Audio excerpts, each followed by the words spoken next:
I think there's more pressure on the Lakers this season. Yeah, I didn't hear either. I'm sorry. I'm assuming you said me, but I don't know. Max, Go ahead, Max. Go ahead, Max. Because Stephen A. didn't. Okay. All right. I think there's more pressure on the Lakers to start this season, to win this season, than there was last season.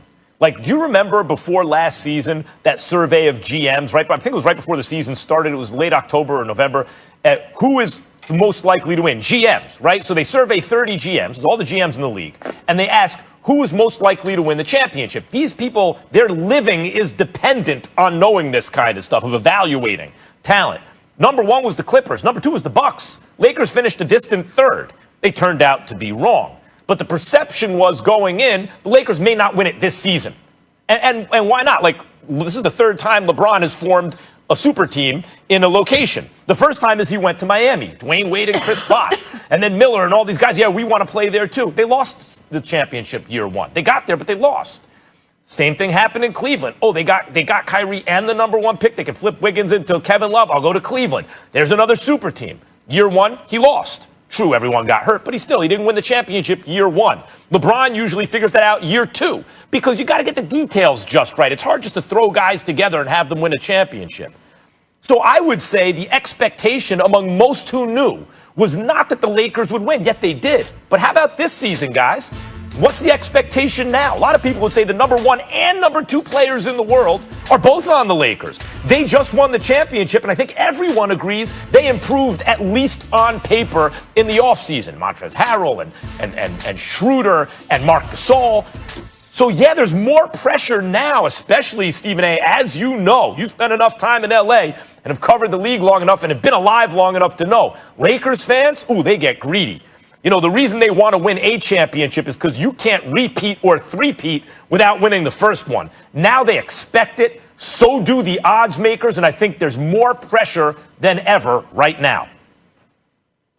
Well, for me personally, when I think about three-peat, that's the only time that I'm interested in applying any kind of pressure to LeBron James at this stage and point in his career. He's never done that in his career. He won back-to-backs in Miami. He won one in Cleveland. He won one with the Los Angeles Lakers. But he's never three-peated like Jordan. He's never three-peated like Kobe. And so because of that, I would like to see that. I don't think that will happen. But then again, you never know with the arsenal that they've put forth. The bottom line is I don't think there's as much pressure on the Los Angeles Lakers to quote-unquote repeat outside of that. I think there's pressure on LeBron James to win another chip before he departs from L.A. since he'll have Anthony Davis. And by the way, speaking of Anthony Davis, congratulations to Clutch Sports and Anthony Davis. I don't know why the hell they're in the news for him not signing. It's a 2-year deal, it's a 3-year deal, or it's a 4-year deal. Either way you slice it, you're getting the max. What the hell is all the drama about? Sign the damn contract. Yeah, just tell them what you want. Are you really leaving Southern? Are you really leaving Southern California to go to the windy city of Chicago or to the New York Knicks under Dolan, Max Kellerman? I mean, is there really some suspense as to where Anthony Davis is going to go? But they're in the news. I mean, so hey, more power to Rich Paul and Clutch Sports. Major props to them. He's been doing a good job. Here's the bottom line. At the end of the day, when you look at all the moves that the Lakers made, certainly they're the favorites, they're the prohibitive favorites. But Max, I was of the mindset, if you remember, I said the Lakers had to win last year. I'm not trying to say there's no pressure, because of course there's pressure. I'm saying there was more last year than now. The reason why is because I firmly believed if they had lost last year and somebody else, say the Clippers, had knocked them off, all right, or God forbid Denver, okay, then what would have happened was it would have been that much harder for them to ultimately overcome, get over the hump, because there would have been even more pressure to bear on LeBron and Anthony Davis. They would not have won together. Everybody would have been like, what's up? What you gonna do? Meanwhile, those other teams knew how to win. But the fact that that has not happened and the Lakers ended up handling their business in relatively dominant fashion, I might add, the bottom line is because they handled their business the way that they did and they won the chip and they already know how to win together and they've gotten that off. Now they could just go and play basketball, may the best team win. They should be it. Again, there's pressure because they're the prohibitive favorite.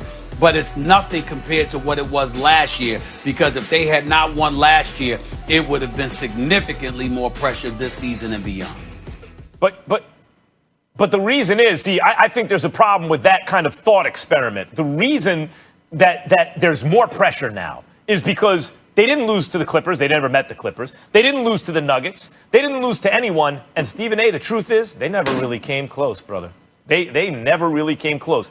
That was kind of an easy championship win. Not that winning any championship is easy, but we've seen teams get to a nail-biter Game 7 along the way, right? Right, they made it look easy. Could someone even take them to a Game 7? No.